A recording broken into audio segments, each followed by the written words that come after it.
It's a long road, and it's hard as hell. Tell me, what do you do to survive? Hey all, Josh here, and this is my review of First Blood, the first of the Rambo film series. And this is also the first video of Rambo-thon, which is where I review all 4 Rambo films back-to-back consecutively, hoping to get all those videos out in a couple days, and I hope you enjoy it.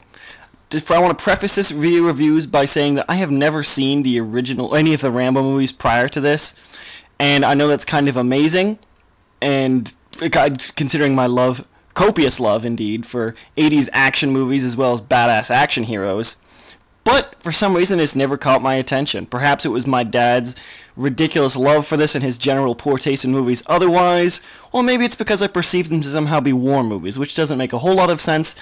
But regardless, here I am, and this is my review of First Blood. I'm going to quickly recount the plot for people that don't know it, because that's not entirely out of the realm of possibility, considering that I had not seen these movies prior to this point, and I watch a ton of movies myself. So, to start, John Rambo is an ex-Vietnam vet who is walking around northwestern USA, kind of just drifting about, not exactly sure where he's going. The beginning of the film sees him as understanding that all of the other members of his initial unit are now dead, and whole conflict is sparked by this. It's a slow build, about 20 minutes, but the conflict is sparked when he crosses through a small town and the local sheriff and the cops treat him very poorly for no real reason, outside the fact that the way he looks, which is of course his military uniform that he's wearing, and for vagrancy, supposedly. Now, one thing I was surprised about this movie, oh yeah, of course, because of his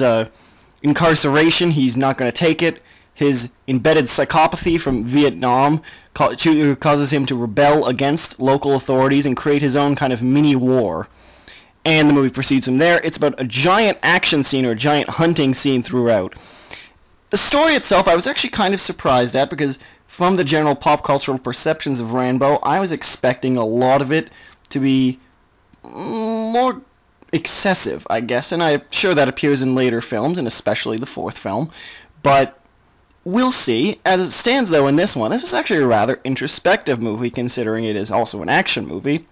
It does have a lot of action sequences, don't get me wrong, but there's also a lot of points where Rambo doesn't say anything. It's just him wandering around the forest, gathering supplies. It's a very good survivalist movie, if nothing else, and particularly the musical score, which I'll get to later, really helps to get you inside of Rambo's head, along with the kind of horrific flashbacks that he suffers, and the counterpoint that you get from Rambo to the sheriff and the colonel that's hunting him really provides for a great story, I think.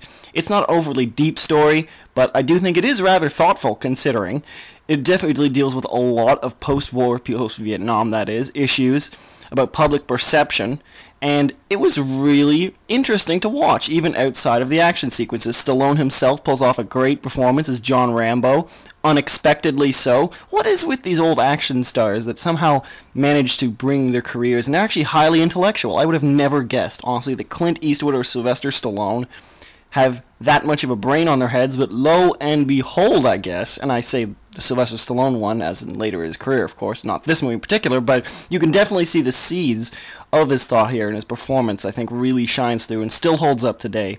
The sheriff of the town is more one-note, but still serves his purpose nicely. The colonel does a good job, even if he is a little hammy. And overall, there's not a lot of characters in this movie, but they really play off each other quite well. And the story moves along at a really brisk pace. I never felt like it was getting long.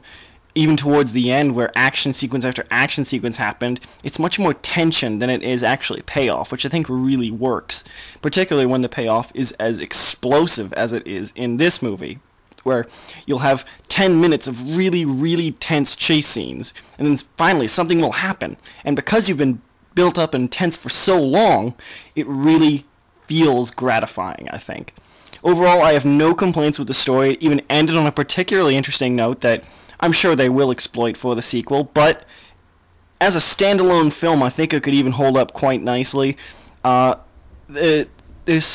has a speech near the end, and again, I won't spoil anything. I'm definitely against spoilers, but that really it really embodies a lot of what the film is trying to say, and again showcases Stallone's great performance in this. I really don't have many complaints about the story. It's thoughtful and yet action-packed. And that's one thing I want to touch on before I move on to other aspects. The action in this movie is fantastic. Not only is the aforementioned tension-building sequences really great, but there's some really inventive portions of this movie. And like I said, harkening back to its survivalist traits, there's one sequence that shows John Rambo trying to prepare all sorts of different traps within the forest for the people chasing him. And it really struck me as some kind of it struck me as he is some kind of serial killer. I mean, this guy is invincible. It seems like it, even though it's completely realistic in that way. Someone feasibly could do this, but it just seems like he is such a force to be reckoned with. It struck me as something akin to Predator, and I really enjoyed that. And particularly, there was one sequence near the end of the film, which is in an urban location, semi-urban location, that really just blew me away in its inventiveness and general bombast. It really paid off as the climax. It's definitely one way that they topped such an action-packed film, I think. When you have that many action sequences starting that close to the beginning of the movie, this one definitely rises above the rest, if not in ingenuity, then in just sheer spectacle. And yet, even when that spectacle is happening, like I said before, it still has that undercurrent of introspection, which I really loved.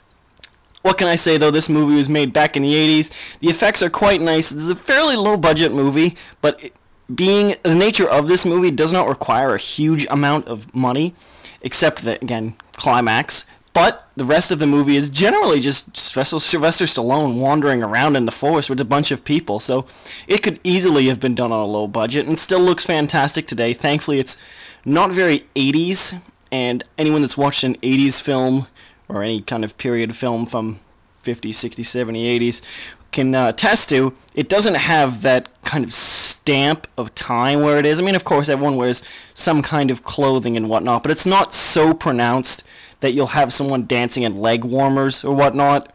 It is just happens to be set in the 80s, which is much appreciated. I really appreciated the toning down the distinction that some 80s clothing had.